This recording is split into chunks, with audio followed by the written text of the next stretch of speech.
obviously, it's really great that people are coming out. It's really positive that people are showing, their anger against capitalism and what it's doing, and the naked class warfare that we've seen since the election of the Tory government.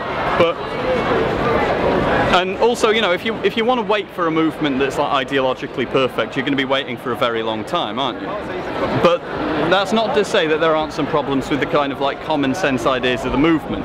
And one is this thing about, oh, the bankers. Well, it's not just the bankers, is it? It's every boss. It's the boss of every big company and of every small company and their political representatives and their organisations, like the CBI, the Tory Party, the Liberal Democrats, the enormous PR industry, all the different ways that the capitalist class organises itself.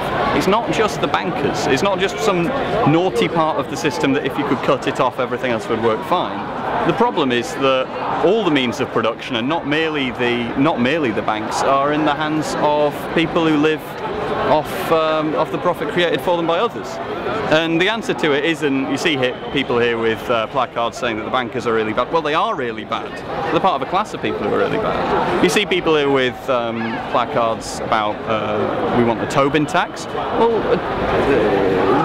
the Tobin tax is the kind of tweak which won't fundamentally change the fact that we live in a captive society where the means of production are controlled by a tiny minority who use them for profit. And I think what we should do is take all of these things into democratic public ownership. I don't think that just nationalising stuff is the answer. Things have got to be democratically controlled.